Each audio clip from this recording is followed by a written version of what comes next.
Bonjour les amis. Alors, je vais vous faire une présentation du Deviant Moon Tarot. C'est un tarot que j'aime beaucoup, que je connais depuis un petit bout de temps maintenant déjà. Alors, voilà le mien. Donc il est un petit peu différent puisque moi j'ai celui avec les bordures. Voilà.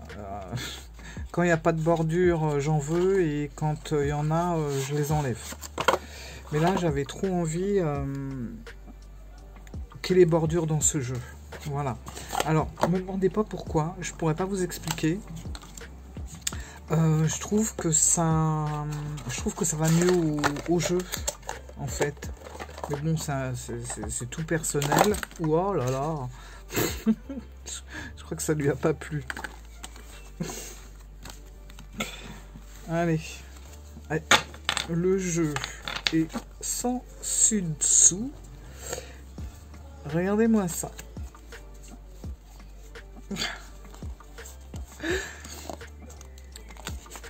Bon, ben, je ferai pas de montage, hein. Je laisserai comme c'est, comme d'habitude, de toute façon. Donc, j'étais en train de vous dire que j'avais la version, je crois que c'est la première version, en fait, où il y avait les bordures. Et je préfère nettement avec les bordures. Voilà. Je trouve que ça encadre bien l'illustration. Et puis, ça la rend un petit peu plus légère, on va dire. Le fait d'avoir cette petite bordure, en plus, vous voyez, elle est très très fine. Et je sais pas, je trouve que ça va bien avec les graphismes.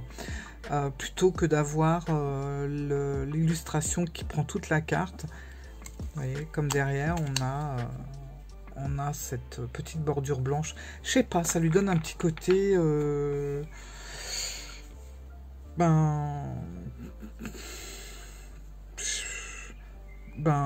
qui change un peu du Deviant Moon qu'on a l'habitude de voir. Voilà. Alors, c'est parti. Je vais vous présenter ce jeu. Alors, il faut savoir déjà que c'est Patrick Valenza qui est l'auteur de ce tarot. Et je soupçonne un peu Patrick Valenza d'être un peu obsédé par la folie. J'ai l'impression, parce que tous ces jeux sont vraiment très très spéciaux. Moi j'adore, honnêtement, ça ne me dérange pas du tout, bien au contraire. C'est le genre de jeu que j'aime vraiment. Mais c'est lui qui a fait quand même... comment elle s'appelle, Mildred, voilà. Mildred Pence, c'est quand même lui qui l'a créé. Mais il est tellement dans son truc qu'on finit par même, nous, ne plus savoir si c'est une réalité ou une fiction. Mais ouais, je soupçonne un petit peu d'avoir un petit soupçon de folie quand même. Voilà. Alors, il faut savoir aussi que ses sources d'inspiration à Patrick Valenza, pour ce jeu en tout cas, ont été beaucoup les cimetières et les asiles psychiatriques. Voilà, c'est là qu'il a quand même puisé pas mal de son... Alors, attends, je vais baisser ça, là. Il a puisé... Je sais pas faire deux choses en même temps, en fait. Il a puisé pas mal de son inspiration ouais, dans les cimetières, les asiles psychiatriques, etc. Voilà, ça l'a beaucoup inspiré. Donc on va rentrer dans ce monde un peu qui peut faire peur. Hein. C'est vraiment des êtres scarabéiformes, moi je trouve. Et on va pénétrer un peu dans ce monde très spécial. Alors... c'est vrai que moi je peux comprendre que ce jeu, comme Mildred, hein, puisse un peu effrayer certaines personnes, ou tout simplement mettre un peu mal à l'aise. Moi au début, j'ai été attirée tout de suite, parce que tout ce qui a un rapport avec la lune et ce côté un peu déjanté, un peu fou, ça m'attire. Voilà. La folie m'attire beaucoup. Et je retrouvais vraiment ça dans ce tarot. Maintenant, il y a 2-3 cartes avec lesquelles j'ai eu du mal. Et puis finalement, j'ai travaillé avec ces cartes-là, j'ai appris à les comprendre. Et elles me semblent tellement logiques maintenant, finalement, que je les aime bien et que je trouve qu'elles ont vraiment leur place dans ma pratique, en fait. Voilà. Donc on va commencer avec ce tarot. Alors vous allez voir, hein, moi je le trouve tellement à part. Et les jours de pleine lune, quand vous faites vos tirages, c'est magnifique, quoi. Alors, on a la grande prêtresse. Voilà, la grande prêtresse. On dirait un peu qu'elle est là comme... Il y a toujours une ville derrière. Une ville, enfin, comment on appelle ça, des usines. Voilà, il y a toujours beaucoup de choses comme ça. Et... voilà, on est avec la grande prêtresse. Alors voilà, 3 de bâton, carte que j'aime beaucoup dans le tarot en général. Mais ce 3 de bâton, avec ce personnage qui a une espèce de plante qui lui sort du nombril pour se relier au bâton. Je sais pas, ça me faisait quelque chose. Moi j'ai horreur qu'on me tripote le nombril et là je sais pas, je trouvais ça un peu... ça me mettait pas bien en fait. Et puis finalement, j'ai un peu étudié cette carte et je comprends mieux pourquoi ça se passe comme ça. Vous voyez, avec la lune qui souffle son énergie sur les bâtons. Ça y est, je l'ai un peu apprivoisée en fait et je me sens beaucoup mieux avec cette carte.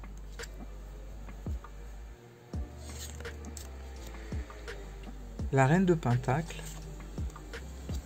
l'As, le 2 de Pentacle. Ah oui, on a toujours des villes en fond ou des usines. La reine de bâton.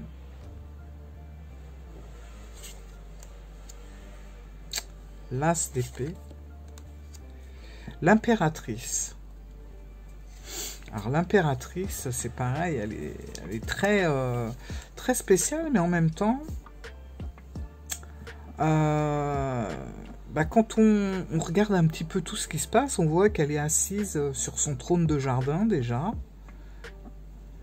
Elle a une fleur qui émane elle aussi de son corps. Alors, c'est le genre de choses, j'aime pas ça, mais bon, on voit qu'il y a quelque chose qui sort de son corps en fait. Et en fait, c'est quand même la déesse de la fertilité. Et là, elle nous montre qu'elle ne fait vraiment qu'un avec la nature. Voilà. Et du coup, j'ai trouvé la carte beaucoup plus douce. Le roi d'épée. 6 de coupe. Page de pentacle. Et en fait, je le trouve très très parlant. Franchement, je sais pas ce que vous en pensez. Déjà, il suit le Rider-Waite, mais à sa façon. C'est-à-dire que les choses vont pas nous sauter aux yeux comme ça d'un coup. Il faut un petit peu le travailler quand même, mais enfin, il faut surtout l'observer. Voilà.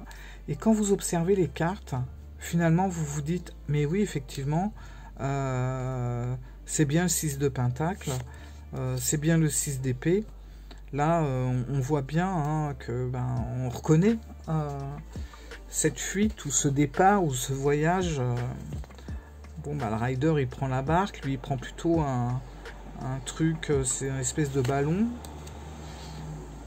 Le cavalier, il y a beaucoup d'insectes dans ce truc là. Moi je pense que c'est ça aussi qui me dérangeait un petit peu dans certaines cartes. Là, j'aime pas du tout les insectes. Ça me met pas du tout à l'aise en fait. Et je trouve qu'on en retrouve quand même pas mal dans ce jeu. Cavalier d'épée, le 3 de coupe, donc là on reconnaît bien le 3 de coupe, le côté voilà, retrouvailles, festivités, etc. Et on est quand même dans une bouche de poisson avec des dents assez pointues. Celle-là, j'aime beaucoup aussi, 3 de Pentacle, parce que là, on voit que on est vraiment dans un travail de partage, et que tout le monde fait sa part par rapport aux autres. Et j'aime bien, en fait. On voit que lui travaille sur elle, elle sur lui, et ainsi de suite. Et s'il manquait un élément, je crois qu'il n'y a plus rien qui fonctionnerait normalement. L'empereur. Alors, l'empereur, bon, bah, c'est le dominant. Hein. Voilà, c'est le gars qui prend des décisions. Celle-là, je l'aime beaucoup aussi. Le 5 de coupe. Parce que là, on voit vraiment la femme qui engueule son mari, que lui, il n'en peut plus, visiblement. Hein, il bouge ses oreilles. Bon, il n'en peut plus de cette femme, je crois. Et il n'est pas encore parti, contrairement au Rider-Waite, où on voit le gars, il est déjà... c'est bon, il a déjà laissé tomber son passé et il part devant. Reflet. Mais lui, on sent que voilà, ça va pas tarder. L'étoile.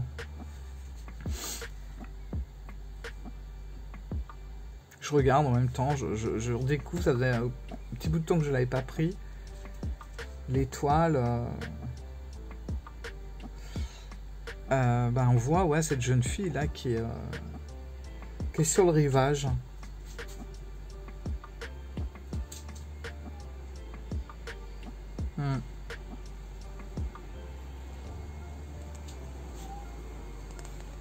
Là, on est vraiment dans l'espoir, dans le plaisir des choses, dans l'accomplissement, dans la créativité. Et puis, on a toutes les étoiles derrière. 7 de bâton. Alors là, le 3 d'épée, hein, on le reconnaît bien.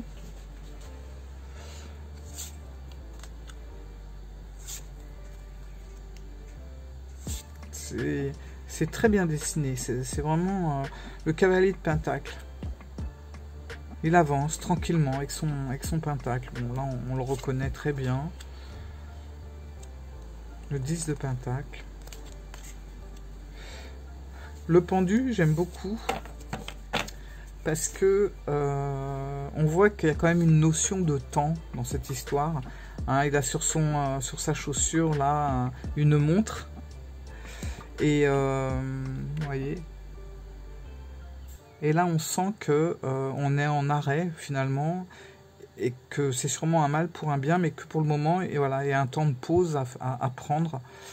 On repartira plus tard, mais là, pour l'instant, même si on n'est pas dans une position très confortable, là, on voit bien que le pendu est obligé de faire une pause. Il reprendra plus tard.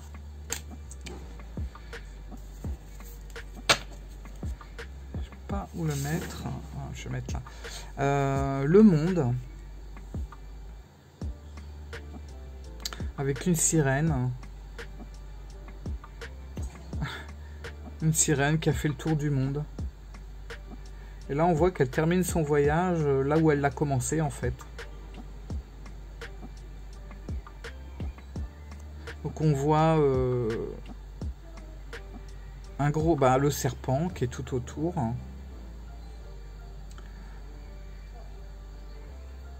Qui se dévore.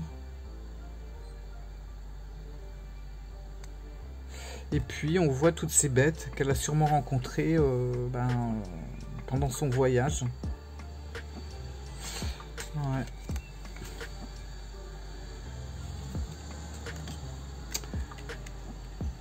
Le page d'épée. Alors ça, c'est une des cartes qui m'a dérangé.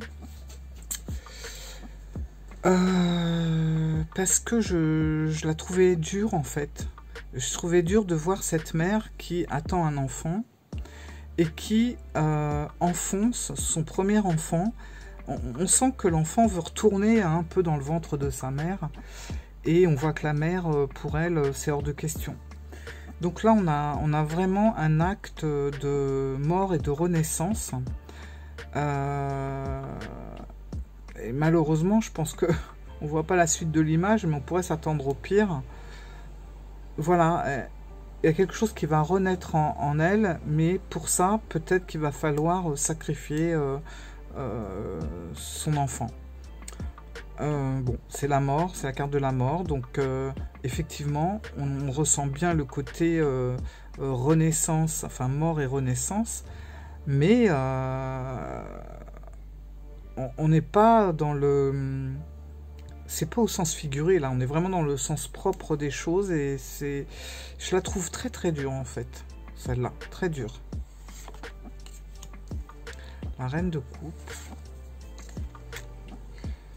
Le 10 de coupe. Là, le 10 de coupe, j'aime beaucoup parce que on voit que ce sont que des personnages très très imparfaits, tous autant qu'ils sont, mais ils s'aiment. Donc, bah, le 10 d'épée, hein, on le reconnaît bien. Celle-là, c'est pareil, je la trouve magnifique. Bah, le 9 de coupe, quand vous tombez sur cette carte-là, on vous invite toujours à faire un vœu. Voilà. Et là, on voit bien avec son truc là, je sais pas comment ça s'appelle. Voilà. Je trouve pas mes mots. 10 de bâton. Là, le 7 d'épée. Le 7 d'épée, quand on regarde bien tous les détails, on a le sentiment que cette femme, si elle continue à faire la maline comme ça, il va pas y en avoir pour longtemps, parce qu'on voit bien que là, au niveau de la corde, ça commence à se détacher doucement. Donc, bon. La lune. La lune, très bien représentée, avec ce côté de manipuler les personnages. Voilà. La tour. 2 de coupe. 9 de pentacle. Cavalier de coupe. L'as de bâton. Je dirais mon chat. 9 d'épée.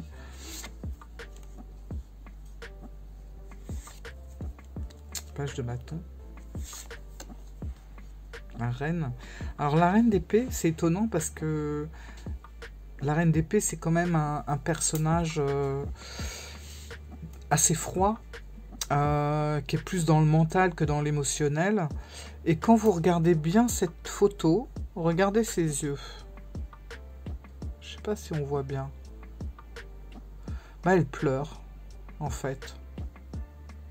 Donc c'est très étonnant pour une reine d'épée. La justice.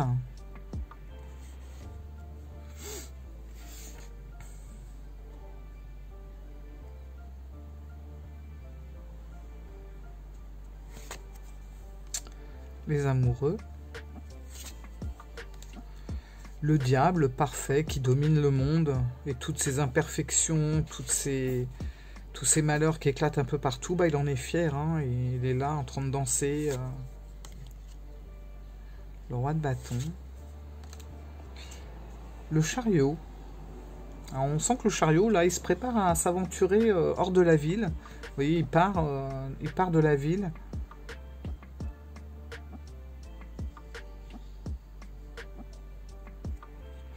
Et bah, il emmène son expérience vers de nouvelles terres. Un voyage vers de nouveaux endroits.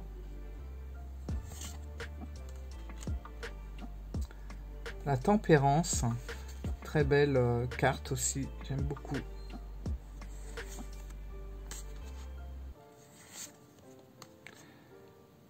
Alors là, c'est pareil, vous voyez, pour le 8 d'épée, là, on voit vraiment que la lune est en train de lui souffler son énergie et l'attire, en fait, vers l'extérieur. Là, il y a toutes les épées.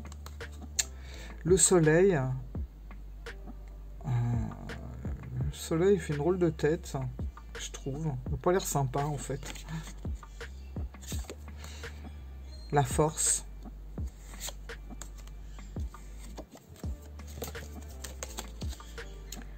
Le magicien.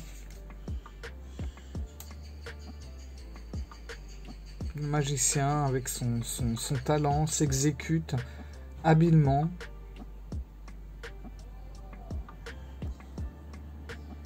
Il met vraiment sa créativité à profit.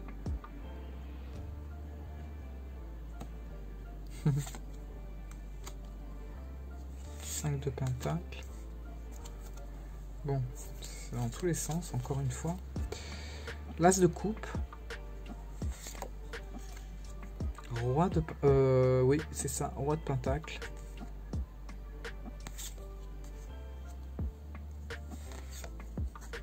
Alors, cet ermite, il est... il est ouf, quoi. C'est... moi, elle me dérange pas du tout, cette carte. Mais on sent vraiment que là, l'ermite, il a un besoin de fou de s'isoler du monde. Comme s'il n'en pouvait plus, qu'il avait peur de tout ce qui se passe dans la ville, là. Donc, du coup, il est rentré dans sa grotte. Et on sent que c'est compliqué pour lui. J'avais jamais vu un ermite comme ça, mais on voit qu'il se cache du monde. Mais en même temps, il se cache du monde, il s'isole, mais on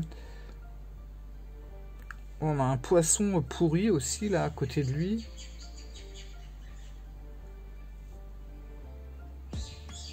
Alors bon, est-ce qu'il est vraiment seul? J'en sais rien, mais ouais.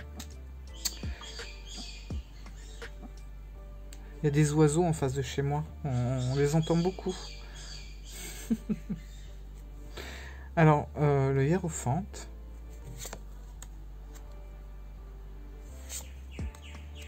Celle-là, j'aime beaucoup cette carte. La roue de fortune, j'aime bien aussi. On voit la gitane qui va tourner la roue pour lire l'avenir au personnage qui est à côté. Et celle-là, je la trouve bien aussi, d'épée. Pardon. Parce que je trouve qu'elle est très représentative de la signification du 2 d'épée du Rider-Waite. Même si on n'est pas tout à fait dans le même dessin, on comprend quand même cette dualité d'une seule personne par rapport à ses choix. Le jugement.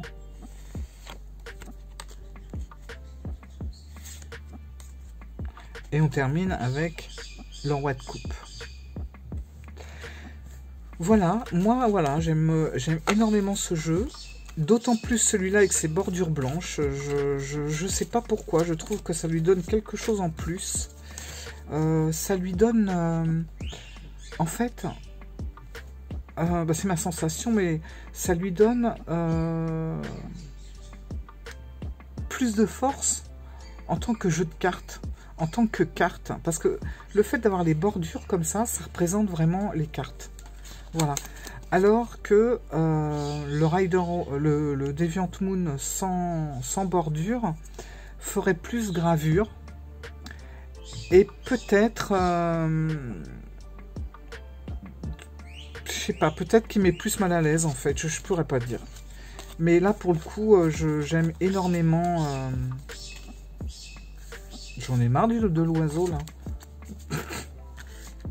J'aime énormément les bordures de ce jeu. Que ça soit recto ou verso, j'aime beaucoup. Je me verrai pas avec celui sans bordure. Voilà. Bon, bah écoutez, je suis contente de vous l'avoir présenté. Voilà. C'est un très beau jeu qui est très parlant. Et c'est vrai que on a vraiment cette impression d'aller en profondeur pour les messages. Voilà. C'est pas quelque chose de très... on reste pas en surface avec ce jeu-là. Hein. On va creuser très loin. Et voilà. Mais je trouve que ça fait du bien. Voilà. Bon ben, dites-moi ce que vous en pensez. Est-ce que vous l'avez? Est-ce que vous l'aimez? Est-ce que au contraire vous l'avez pas et vous n'en voulez pas parce que il vous effraie? J'aimerais bien savoir, parce que ce jeu est tellement... j'ai l'impression que ou on aime beaucoup, ou on n'aime pas du tout. Voilà. Bon, allez, je vous laisse, et je vous dis à très bientôt. Au revoir.